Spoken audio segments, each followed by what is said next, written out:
tous, ravi de vous retrouver. Bonjour Dora. Bonjour David, ça va? Oui, très bien. Alors comme vous le voyez, on n'est pas dans nos studios aujourd'hui. C'est pendant 2 jours, on va vous faire découvrir un endroit exceptionnel. C'est l'oasis de Bahareya. On est arrivé hier donc, et puis on va faire l'émission Bonjour aujourd'hui et demain de cette oasis. Exactement, on est à environ 300 km du Caire, dans une des plus belles oasis d'Égypte. Elles sont 5 en tout. Au fur et à mesure, aujourd'hui et demain, vous en connaîtrez un petit peu plus. On va rencontrer nos invités qui vont nous faire découvrir cet endroit qui ressemble véritablement à un petit paradis sur Terre. Il fait beau, on va parler un petit peu de météo aussi, n'est-ce pas? Alors, absolument, ça va, pour l'instant ça va. Pour l'instant ici ça va, oui ça va. Alors justement on va, comme vous l'a dit Dora, vous faire découvrir l'autre Égypte, peut-être une Égypte encore un petit peu sauvage, contrairement aux endroits qui sont bourrés de touristes actuellement, mais également un endroit qui commence quand même à recevoir pas mal de touristes. On va le voir tout au long de ces 2 jours.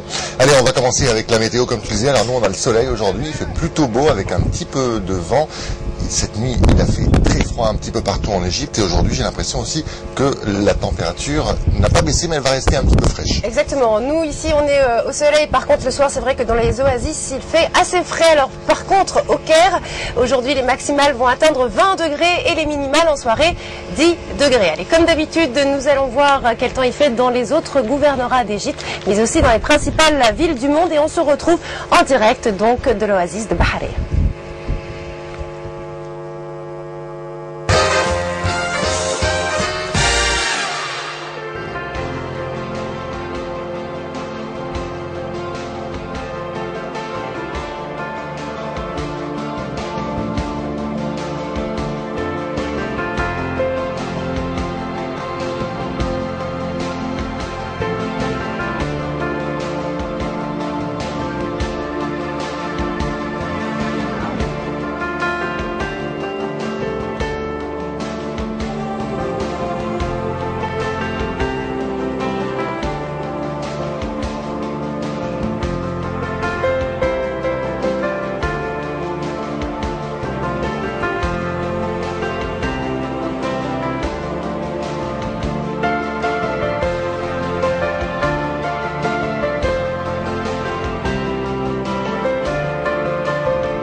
Le 14 décembre 1982, Israël annexe le plateau du Golan.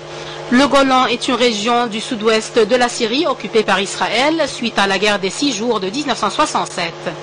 L'annexion de la région a été condamnée par le Conseil de sécurité des Nations Unies et n'a jamais été reconnue par la communauté internationale. Du point de vue naturel, le Golan est dans la continuité des chaînes du mont Hermon et s'étend jusqu'aux rives orientales du lac de Tibériade. Il est situé dans la partie nord du cours du Jourdain, entre les versants du mont Hermon et le fleuve Yarmouk. Il est réputé pour la richesse de son sol d'origine basaltique et pour ses pâturages.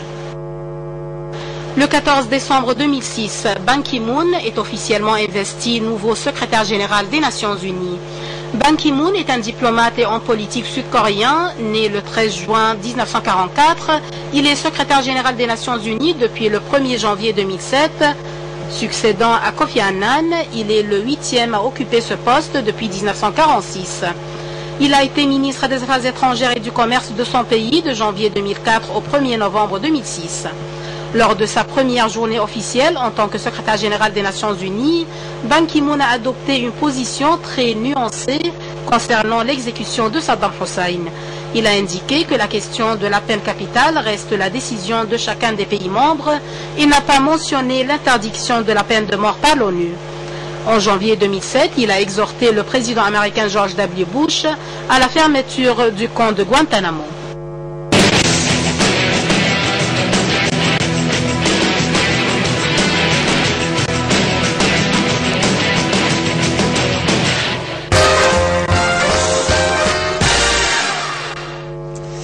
Allez, l'oasis de Bahareya, donc où on se trouve. Alors, on va vous donner quelques petites indications sur cette oasis. Alors, d'abord, il faut savoir qu'il y a 5 oasis, c'est bien ça? Exactement, il y a 5 grandes oasis en Égypte. Il y a Siwam, il y a aussi... Alors, je ne vais pas vous les dire dans l'ordre parce que j'ai un petit peu de mal à les situer sur une carte géographique. Mais sachez qu'il y a Siwa, Al-Kharg, Al-Farafra et Al-Dakhla. Et donc... Bahareya, voilà, ça fait bien 5 oasis. Celle-ci, c'est celle qui est le plus, on va dire, au nord, mais elle est à 330 km du sud-ouest du Caire. Voilà, on est un peu en altitude aussi, il faut savoir. Exactement. Autour des 200-300 mètres. Bon, c'est pas bien sûr une grande montagne, mais on est un petit peu en altitude. Alors, qu'est-ce qu'on fait ici? C'est vraiment un endroit très très vert. C'est vraiment le contraste entre le vert des plantations, des arbres, du gazon un petit peu partout et le jaune du désert. Ce sont des paysages vraiment absolument magnifiques. C'est un endroit aussi où il y a beaucoup d'eau. C'est un endroit qui est réputé pour les dattes, bien sûr. On va en parler beaucoup. On va en parler, exactement. Tu parlais du désert et c'est très important car Bahareya est situé entre 2 grands déserts, le désert blanc et le désert noir.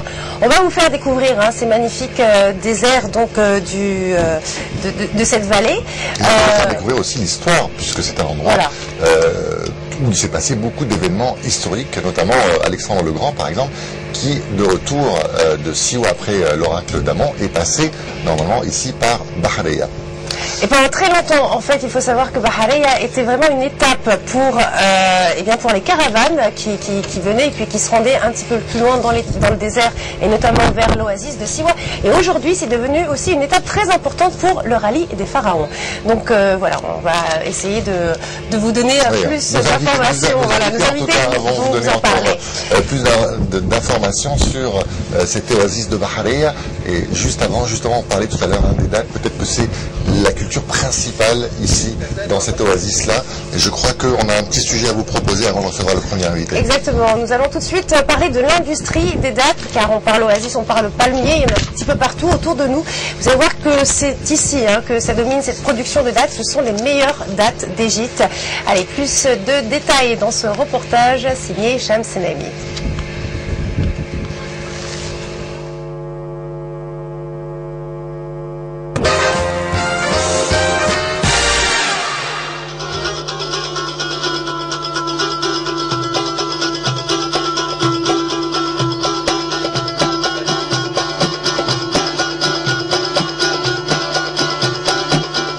Le tourisme, l'agriculture s'avère la principale activité économique pour les habitants des oasis Bahareya.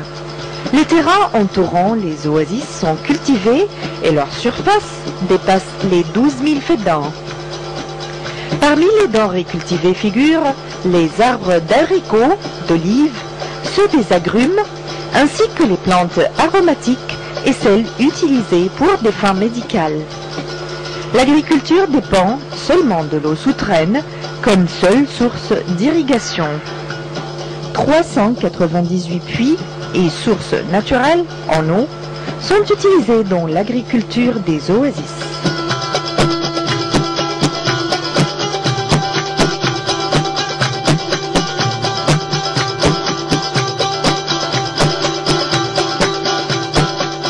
أرض الواحات تصلح لجميع أنواع الزراعات اللي موجودة. L'agriculture dans l'oasis est riche. C'est une région en premier lieu touristique, mais sa terre est très fertile. Les terrains sont riches pour la culture des arbres et des autres denrées. L'eau souterraine est abondante et pour ce, l'agriculture des dattes, des olives et des abricots est le principal produit d'oasis, contient 1,5 million de dattes. عندنا في الواحات طبعا ما يقرب من 1.5 مليون نخله. يعني الاعتماد كله الرئيسي على البلح نمره 1.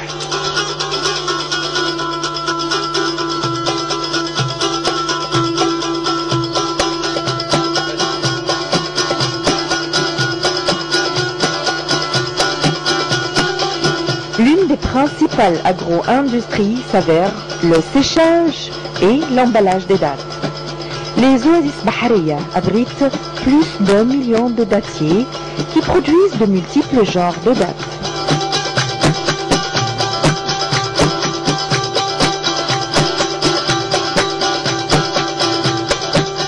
صناعة البلح في الواحات هي الاقتصاد الرئيسي والمجال الوحيد اللي L'industrie se base sur les dattes et c'est une industrie majeure dans l'Oasis. Elle assimile beaucoup de main-d'œuvre.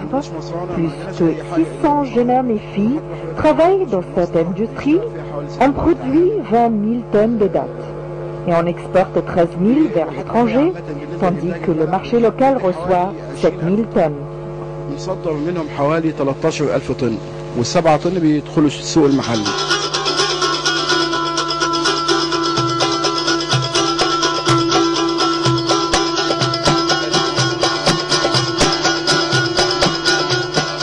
Une main-d'œuvre habile de jeunes femmes et de jeunes hommes travaille dans ces usines, qui utilisent aussi les nouvelles technologies afin de gérer cette industrie florissante.